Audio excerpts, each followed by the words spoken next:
안녕하세요. 이네비티풀 라이프 신했어요. 임신을 하면요 주의해야 될 것들이 너무 많잖아요. 저 최근에 굉장히 놀라운 사실을 알았거든요. 무알콜 맥주도 안 된대. 무알콜 맥주도 1%의 알코올이 들어가 있어서 안 된다 그러더라고요. 와, 그럼 도대체 뭐가 되는 거야? 아이들은 알까요? 엄마가 너를 위해서 술을 10개월이나 끊었다고. 10개월이나 10개월.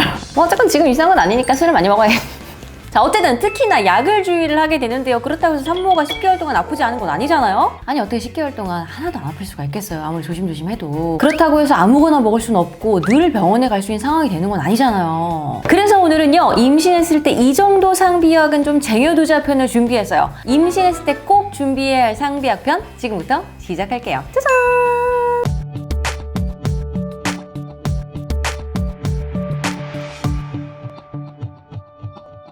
자, 첫 번째, 변비입니다. 그쵸, 없던 변비도 임신을 하면 생기기 마련이에요. 물론 가장 좋은 건 식이섬유예요. 식이섬유가 들어가 있는 성분들은요, 사실은 차전자피 이런 것들도 있어요. 차전자피는 그 인터넷에 건강기능식품 되게 많이 있거든요. 꼭 차전자피 단일제로 든 걸 쓰셔야 돼요. 그리고 이게 난소화성 말토덱스트린이 들어가 있는 이 식이섬유와 유산균의 혼합 제품 이런 것들도 있어요. 얘 그린스토어에서 나왔는데 단종된다 그러더라고. 아무튼 이런 제품들 있으시면 드시면 됩니다. 그리고 역시 푸른이죠. 근데 이거 사실 과민성 대장증후군 있으신 분이 이거 너무 많이 드시면 막 가스차고 막 그러니까 조금 너무 많이 드시지 않게 하루에 3알에서 4알 정도까지만 드시는 걸로 합시다. 일단은 식이섬유가 제일 좋은데요. 이걸로 안 되고 막 나 좀 빨리 싸고 싶은 이런 마음이 들 때 쓰실 수 있는 제재로는 장쾌락, 마그민, 듀파락 이렇게 있어요. 얘네들은 삼투압성 변비약이라 그래서 장내의 농도를 이렇게 높게 만들어서 장 바깥에 있는 수분을 끌어들여서 변을 좀 묽게 만들어서 자연스럽게 나갈 수 있게 하는 역할을 합니다. 근데 이것도 사실은 식이섬유보다는 좀 덜 추천하니까 일단 식이섬유 드셔보시고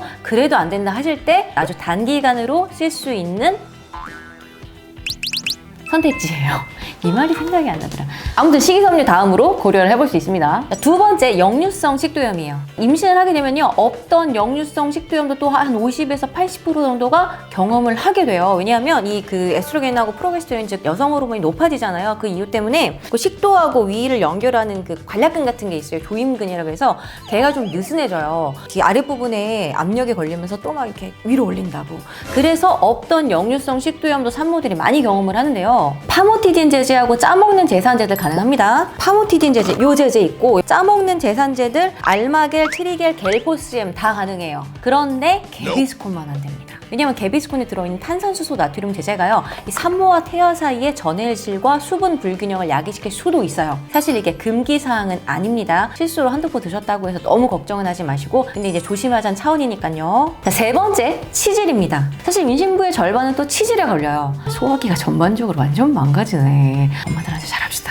엄마 고마워요. 치질은요, 먹는 약 말고 바르는 약 가능합니다. 최근에 선전하고 있는 치세노, 그런 디오스민 제제들 있잖아요. 그게 임신 1기에는 안 되기 때문에 주의하셔야 돼요. 물론 바르는 걸 섣불리 하시기 전에 가장 중요한 건 이 식이섬유예요. 왜냐하면 변비가 생기면 더 심해져요, 치질이. 그래서 식이섬유 충분히, 유산균 충분히 드시고 그 다음에 좌욕. 왜냐하면 이 치질이라는 건요, 이 엉덩이 쪽에 혈관이 이렇게 부풀어지는 거거든요. 그래서 이 엉덩이 쪽 순환을 좀 좋게 하기 위해서 좌욕을 하시는 거예요. 그런데 아무튼 피났다, 너무 아파, 이럴 때는 증상 완화를 위해서 국소 마취제 성분인 리도카인 다이닐제 성분 들어있는 거를 쓰시는데 그 있잖아요, 그 이제 남성분들이 바르시는 그 섬기분에 바르시는 거 있어요, 부부관계 하실 때. 이걸 얘기를 해야지 어떻게. 아무튼 그거를 조금 발라보실 수가 있고, 왜냐하면 대부분의 이런 치질 연고들은 복합제가 들어가 있어서 뭐 화한 느낌이 드는 멘톨이라 막 이거저거 다 들어가 있어요. 그래서 리도카인 다이닐제제는 그 섬기분에 바르시는 거 그밖에 없거든요. 사실 얘도 금기사항은 아닌데, 왜냐하면 이제 우리 임신했을 때는 이렇게 복합제를 드시는 것보다는 그냥 성분 딱 하나만 순수하게 들어있는 걸 쓰시는 게 좋아요. 그래서 이제 이런 제품 쓰시려면 아주 단기간 딱 며칠 동안만 쓰시는 걸 겉에만 살짝 바르시는 거 추천드릴게요. 자, 네 번째, 입덧입니다. 이건 뭐 살이 막 빠지고 막 못 드신 분들 진짜 못 드시더라고요. 근데 아무튼 요즘에는 이 입덧을 막아주는 의료 기기도 나와 있더라고요. 아무튼 얘를 약으로서 케어할 수 있는 방법은요, 독시라민 20에서 40ml 플러스 피리독신, 즉 비타민 B6 20에서 40ml 조합이에요. 독시라민은 이런 제품이 있는데요. 독시라민은 사실 수면 유도제 성분인데 얘가 사실은 항히스타민제 성분이라서 알러지에 쓰이는 약이에요. 그런데 이게 졸림 부작용이 너무 강해서 요즘에는 수면 유도제 성분으로 쓰이는 거고요. 이게 입덧에 도움이 됩니다. 그리고 이 독시라민 제제가 약국에는 보통 25ml 제제가 있어요. 그래서 요거 하루에 하루에 한 알 드셔주시면 되고요. 피리독신 즉 비타민 B6는 사실 단일 제제를 약국에서 구하시기는 힘들어요. 왜냐하면 피리독신 단일 제제로 일반 의약품으로 나오는 게 1000정짜리 들어있어요. 우리 조제용으로 이렇게 1000알이 들어있다고. 근데 1000알을 살 수는 없잖아요. 그렇다고 해서 비타민 B6 먹자고 고함량 비타민 B군을 드시기엔 너무 걔는 성분이 다양하니까 요새 건강기능식품에 산화마그네슘하고 비타민 B6만 딱 2가지 단일 성분으로 들어가 있는 제품들이 나와요. 그거 하루에 한 알 드시면 됩니다. 자, 5번째 소화제입니다. 종합소화제라고 쓰여져 있는, 쉽게 말해서 소화즙, 얘만 들어가 있는 애들이 있어요. 여기서 UDC라고 쓰여져 있는 이 우루사 성분만 안 들어가 있으면 됩니다. 그런데 생각보다 되게 많은 종합소화효소제들에도 그 우루사 성분이 들어가 있어요. 대표적인 예로 배아제 횟살에 들어가 있습니다. 그 UDC에도 사실은 금기는 아닌데 조심하자는 취지에서 피하자는 것 뿐이고요. 참고로 가스화알명수는 현오색이라는 성분 때문에 이게 인부 안전성이 약간 문제시 돼서 식약처에서 전수조사 중이에요. 드링크제로 되어져 있는 소화제들요, 함부로 그냥 막 드시면 안 됩니다. 왜냐하면 현오색이 까화레만 들어가 있는 게 아니에요. 자, 6번째 감기약. 감기약은요, 되도록이면 이제 종합감기약처럼 여러 가지 성분이 이렇게 많이 이렇게 혼합되어져 있는 거 말고 단일 성분만 들어가 있는 걸로 사세요. 첫 번째 기침가래. 기침가래에 쓸 수 있는 성분이 아세틸시스텐이라고 하는데 거기 단일제로 약국에 팔아요. 저희 약국은 이제 후루케어로 갖고 있더라고요. 이게 굉장히 마일드하거든요. 그래서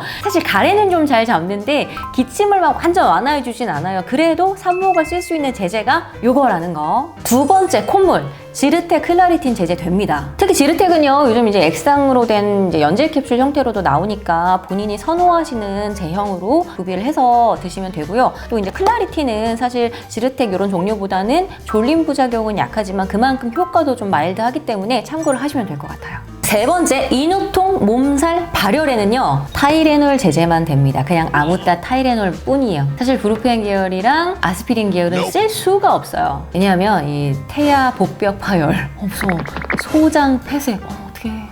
그다음에 이제 동맥관 조기 폐쇄 같은 무시무시한 부작용이 생길 수도 있어요. 물론 뭐 하나 먹었다 이렇게 되는 건 아니지만, 아무튼 임신부가 타이레놀만 먹는 게 이유가 있는 거예요. 자, 7번째 여드름은요, 벤조일 퍼옥사이드라 그래서 각질 녹이는 성분이 있거든요. 저희 학교는 이렇게 파티마겔로 갖고 있더라고요. 이게 되는데 이게 2.5% 제제하고 5% 제제가 있어요. 근데 이제 5% 제제 처음부터 쓰시면은 피부에 자극감이 되고 빨갛게 또 충혈이 될 수가 있거든요. 그래서 처음에 쓰실 때는 2.5%의 조금 낮은 농도의 제제를 쓰시는 걸 추천을 드릴게요. 자, 오늘 소개해드린 약을요, 표로 정리하면 다음과 같아요. 짜잔! 임신 준비 시 할 것도 많고 지켜야 될 것도 많고 안 해야 될 것도 많고 아무튼 신경 쓸 것들이 너무 많잖아요. 오늘은 임신 시에 준비해둬야 할 상비약 편을 알아봤어요. 먹을 수 없는 것들이 사실은 훨씬 더 많지만 이렇게 먹을 수 있는 것들도 있으니까요. 미리 준비하셔서 도움이 되셨으면 좋겠습니다. 오늘도 이너뷰티풀한 하루 되시고요. 그럼 안녕! 구독, 좋아요, 알림 설정까지.